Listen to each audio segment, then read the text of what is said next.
Nesse vídeo eu queria falar um pouquinho sobre a importância de alcançar de Deus sabedoria para poder agir e reagir numa batalha espiritual, que é a batalha que a gente vive. E aqui eu quero fazer uma distinção entre sabedoria e inteligência. A sabedoria ela vem de Deus.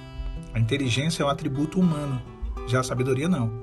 A sabedoria ela pode ser até um dom do Espírito Santo. Ela não vem de nós. Quando nós pedimos sabedoria, Deus nos dá. A sabedoria é a melhor forma de agir, de reagir, como eu falei, nas diversas situações que se apresentam. A sabedoria é a melhor forma de organizar as coisas no seu devido lugar, no seu devido tempo. E no deserto, a sabedoria é indispensável. Quando muitos irmãos e muitas irmãs estão vivendo no deserto com o marido e esposa dentro de casa. Outros não estão dentro de casa, mas têm contato devido a filhos. Ainda que não tenham filhos, existe alguma espécie de contato devido a algum motivo particular.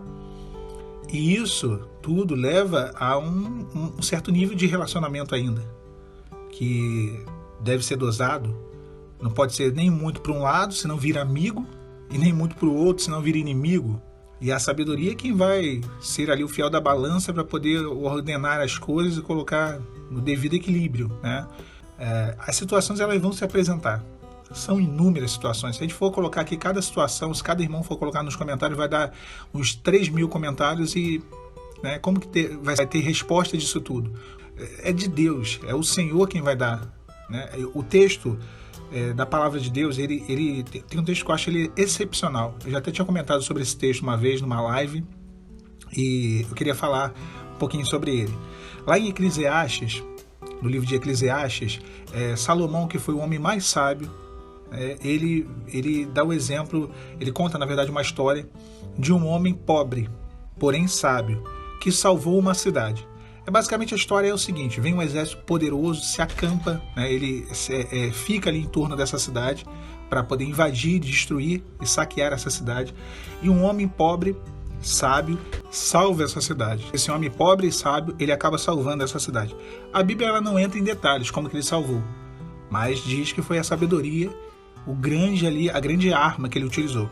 O texto diz assim, Eclesiastes 9, versículo 14.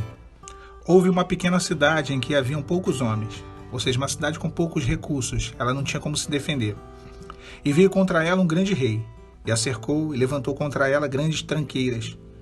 Ele queria dominar essa cidade. Vivia nela um homem sábio e pobre, que livrou aquela cidade pela sua sabedoria. E ninguém se lembrava daquele homem, pobre homem. Então disse eu, melhor é a sabedoria do que a força. Ainda que a sabedoria do pobre foi desprezada e as suas palavras não foram ouvidas, as palavras dos sábios devem em silêncio ser ouvidas, mais do que o clamor do que domina sobre os tolos. O final é sensacional, irmãos. Versículo 18 diz assim, melhor é a sabedoria do que as armas de guerra, mas um só pecador destrói muitos bens. Melhor é a sabedoria do que as armas de guerra. Quando nós encontramos em Deus a direção para cada situação, não temos como perder a batalha. Aquele homem, ele não tinha nada, ele não tinha recursos, porque ele era pobre, mas ele era sábio. A sabedoria foi o que ele utilizou para poder vencer aquela grande ameaça. A nossa família, vamos entender que essa cidade pequena com poucos homens, ou seja, com pouco recurso, é a nossa família, é a nossa casa. E esse rei que vem com o seu exército é o adversário. O adversário ele é muito poderoso. Ele é um estrategista, irmãos. Ele é um ex-querubim de guarda ungido. Ele era de alta hierarquia no céu, de um poder muito grande, de uma inteligência muito grande. E sem o Senhor nós não conseguimos vencer. Sem os atributos que são de Deus, e a sabedoria ela vem do Senhor, nós não conseguimos derrotar as estratégias do inimigo. O deserto é um jogo de xadrez. Quem já jogou xadrez aí sabe o que eu estou falando, Você tem que se antecipar às escolhas e às jogadas do teu oponente. O inimigo ele faz isso o tempo todo. Ele prepara todo um trajeto para poder te levar à desistência, para poder te levar a perder a cabeça, à irritação, a entrar na razão e sair da graça, a entrar no pecado e sair da bênção de Deus. Então, é o jogo, ele vai o tempo todo sendo jogado. Paulo diz isso, que nós conhecemos os ardis, as estratégias do adversário. Ele tem estratégias. Ele não está jogando sem estratégia, não. Ele bota o time dele em campo treinado. Os demônios que servem à vontade do adversário, eles não fazem as coisas aleatoriamente. Nada é aleatório. Absolutamente nada é aleatório no deserto. No mundo espiritual, nada acontece por acaso. Então é assim que as coisas vão se dando. Agora, nós não podemos ser inocentes, ingênuos no deserto e numa busca de uma batalha espiritual. Não podemos. As nossas armas não devem ser carnais, né? Não deve ser aquilo que a gente acha que é o melhor para poder vencer ou para poder resolver os problemas que surgem. Não. Melhor é a sabedoria do que as armas de guerra. Sabe-se lá como que esse homem resolveu essa situação. A gente não tem essa informação. Porque o mais importante ali era... A Bíblia ela não lança luz sobre o problema. Ela lança luz sobre a solução. E a solução é a sabedoria. Às vezes a gente lança luz demais sobre o problema. Não, porque o problema meu é esse, porque está acontecendo aquilo, porque isso, eu não aguento mais, meu Deus do céu. E a solução? O problema não vai levar a lugar nenhum, vai levar a derrota se você não correr atrás da solução. Se a gente não tentar alcançar de Deus aquilo que vai nos dar o escape, a saída, a gente vai morrer no deserto, a gente vai perder essa batalha. Como eu sempre falo, a gente não pode entrar na jaula do tigre e dormir. É uma batalha espiritual. O adversário ele está ao nosso derredor como um leão. E aí eu não vou tirar o tigre e vou botar o leão, tentando nos estragar.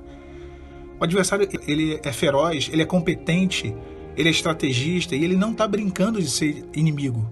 E às vezes nós brincamos de ser servos, de ser servas. Isso eu digo por mim, tá, irmãos? Estou aqui lançando juízo sobre os irmãos e julgando não. Essa análise eu faço primeiro para mim mesmo, porque eu não estou de graça no deserto e eu sei que os irmãos também não estão. Ninguém cai de paraquedas no deserto. Se estamos no deserto é porque erramos e é porque ainda não mudamos o suficiente para sair dele. Vamos entender a realidade. Tem gente que acha que está muito bem no deserto, que é muito bonzinho, que está tudo certo e a culpa é só de Deus porque Deus tem um tempo estranho para as coisas acontecer. Tá? Eu discordo dessa opinião. Eu acho que realmente o deserto é uma transformação pessoal. Ponto. É claro que existe o tempo de Deus, sim, é claro, existe o tempo para o processo da transformação pessoal para que aconteça, tanto na nossa vida, o lado de lá também tem que ser transformado a níveis aceitáveis para que haja a restauração, com certeza, mas é uma mudança. Deserto é transformação. O Senhor, quando ele vira para Israel, ele diz: eu vos levei ao deserto, eu vos conduzi, eu sei que vocês andam por esse deserto terrível, mas eu vos levei para vos mudar, para vos dar uma identidade. Então é isso que Deus faz, é essa forma. Então é um jogo que está sendo jogado e a gente tem que usar as armas corretas. O que eu faço quando eu não sei o que fazer? Ora. Irmão, eu não sei o que fazer, eu não sei como agir, eu não sei como falar, eu não sei como fazer, eu não sei qual é. Ore ao Senhor. Se a gente for pegar os exemplos bíblicos do que se faz quando não se sabe o que fazer, é orar. Quando não se sabe o que fazer, você ora. Porque é Deus quem vai fazer, ou é Ele quem vai te dar estratégia, vai te revelar, vai mandar um profeta, vai te dar um sonho, vai te dar uma palavra, alguma coisa Ele vai fazer. Então você ora.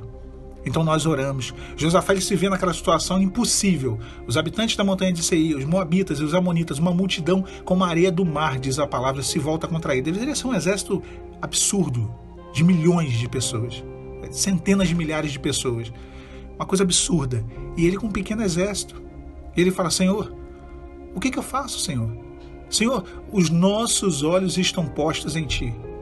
Tu és o Deus que nos pôs nessa terra. Tu és o Deus que nos fez a promessa. Ele ora. Quando Neemias fica sabendo da situação de Jerusalém toda destruída, o que ele faz? Ele diz: eu orei ao Deus dos céus. Ele orou para saber, para poder buscar estratégias, para poder saber como ia agir mediante as informações que ele tinha recebido. Quando Daniel vê a sentença de Nabucodonosor sobre os sábios da Babilônia, porque ninguém sabia interpretar o sonho dele, o que ele fez? Ele foi para o seu quarto com seus companheiros e orou. Oração, sabedoria. Existem algumas coisas que são indispensáveis. A gente não pode abrir mão delas no deserto. Não podemos abrir.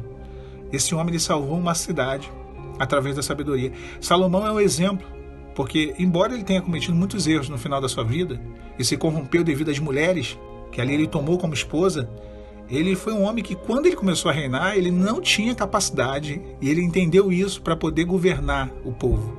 Porque o rei ele não ficava só sentado no trono, mandando e desmandando. O rei não ficava parado lá, sentado, não, só dando ordens, não. Ele julgava a terra. Eles vinham com as suas causas diante do rei e ele julgava a situação de cada um. Ele era como se fosse um juiz também. E imagina, julgar a causa do povo de Israel e não ter sabedoria. Imagina só se Salomão não tivesse pedido a Deus sabedoria como ele pediu no início do seu reinado. Quando ocorresse aquela situação com as duas mulheres, que uma mãe ela deita sobre uma criança, troca, e ninguém sabe de quem é a mãe verdadeira, quem é o filho, aquela confusão toda, e Salomão julga a causa daquelas duas mulheres. Com sabedoria ele consegue desvendar, descobrir onde estava a verdade e onde estava a mentira. Irmãos, a sabedoria já edificou a sua casa. A nossa casa será reedificada através da sabedoria. O que fazer quando não se sabe o que fazer? A gente ora. E um bom motivo para poder a gente orar, uma boa petição, é a sabedoria. Para que a gente venha vencer essa batalha. Com o cônjuge fora de casa, dentro de casa, indo e voltando, o que quer que seja, não importa. Vamos lançar luz sobre a solução e não sobre o problema. O problema tem números diversos, variáveis. Não importa. O que importa é a solução. E a solução sempre está em Deus. Que o Senhor nos dê estratégias corretas para que venhamos a agir segundo a vontade dele, em conformidade com a vontade dele, para que as estratégias do inimigo elas sejam desfeitas e possamos assim vencer essa batalha. Esse jogo de xadrez, né, que está sendo apresentado, que não é fácil, é cansativo, é repetitivo, né? O deserto é isso. O deserto é paisagem repetida. Você anda e só vê areia, né? Olha para um lado areia, olha para o outro areia. A gente passa os meses, é a mesma situação, parece que nada muda, é só areia. Mas vai ter uma hora que o deserto vai acabar. E o Senhor vai nos abençoar com a vitória e nós vamos colher os frutos de tudo aquilo que nós plantamos ao longo desse período de deserto. Fiquem os irmãos e as irmãs com a paz de Jesus.